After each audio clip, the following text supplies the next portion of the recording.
Pelanggaran pemilu adalah tindakan yang bertentangan, melarang, atau tidak sesuai dengan peraturan perundang-undangan yang mengatur mengenai pemilu.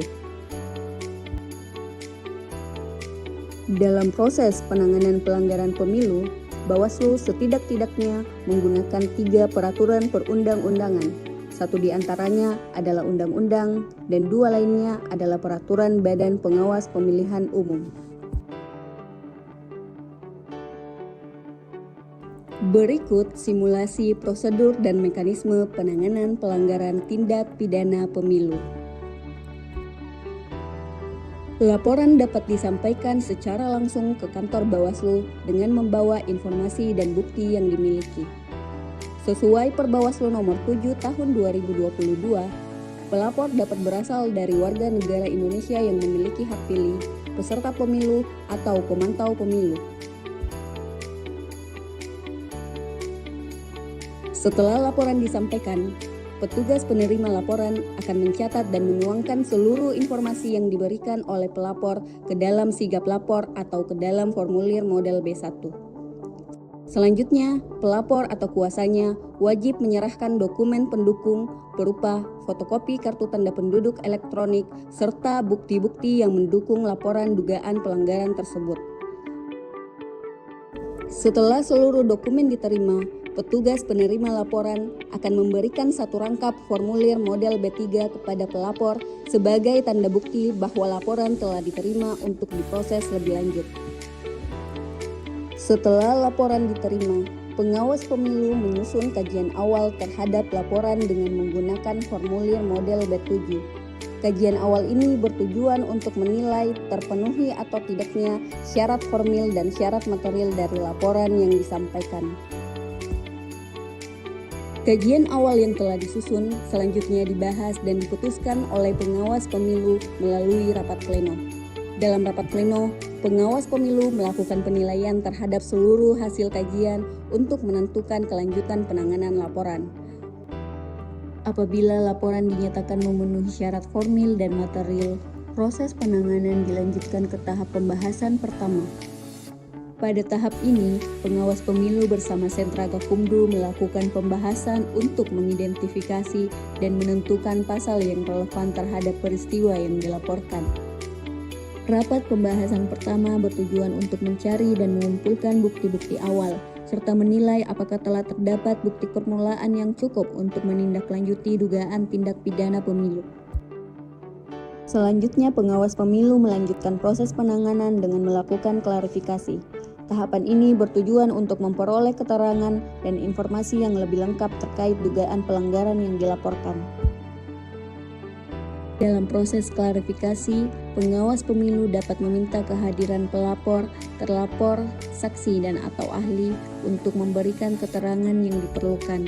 Sebelum penyampaian keterangan dilakukan, setiap pihak yang dimintai keterangan terlebih dahulu diambil sumpah atau janjinya sesuai dengan ketentuan yang berlaku. Pengambilan sumpah atau janji tersebut dituangkan dalam formulir model B10 sebagai bentuk komitmen untuk memberikan keterangan yang benar, jujur, dan dapat dipertanggungjawabkan. Setelah proses klarifikasi selesai dilaksanakan, penanganan dugaan tindak pidana pemilu dilanjutkan ke tahap pembahasan kedua Sentra Gakumdu. Pada tahap ini, pengawas pemilu bersama unsur kepolisian dan kejaksaan melakukan pembahasan secara mendalam terhadap hasil klarifikasi, alat bukti, serta fakta-fakta yang diperoleh selama proses penanganan. Pembahasan dilakukan untuk menilai kesesuaian antara peristiwa yang dilaporkan dengan ketentuan peraturan perundang-undangan, serta untuk menentukan ada atau tidaknya unsur tindak pidana pemilu. Selanjutnya, pengawas pemilu menyusun kajian dugaan pelanggaran dengan menggunakan formulir B13. Kajian akhir dugaan pelanggaran berisi dasar hukum, fakta dan analisis, serta kesimpulan dan rekomendasi. Kajian akhir dugaan pelanggaran tindak pidana pemilu yang telah disusun diputuskan oleh pengawas pemilu melalui rapat pleno. Apabila rapat pleno menyimpulkan laporan terbukti sebagai pelanggaran tindak pidana pemilu, pengawas pemilu meneruskan laporan tersebut kepada penyidik Kepolisian Negara Republik Indonesia yang tergabung dalam Sentra Gakumdu paling lama 1 kali 24 jam sejak keputusan rapat pleno. Penerusan laporan dilakukan oleh pengawas pemilu ke Sentra Pelayanan Kepolisian Terpadu didampingi penyidik dan jaksa yang ditugaskan di Gakumdu. Penyidikan dilakukan paling lama 14 hari terhitung sejak laporan dugaan tindak pidana pemilu yang diteruskan diterima. Setelah berkas perkara diterima penuntut umum dan dinyatakan lengkap, penyidik menyerahkan tanggung jawab tersangka dan barang bukti kepada penuntut umum yang dilakukan di kantor Kejaksaan Negeri dan dihadiri oleh pengawas pemilu. Penuntut umum melakukan penuntutan dengan melimpahkan berkas perkara kepada pengadilan negeri. Setelah perkara diterima oleh pengadilan negeri, ketua pengadilan menunjuk majelis hakim yang akan memeriksa, mengadili dan memutus perkara tindak pidana pemilu.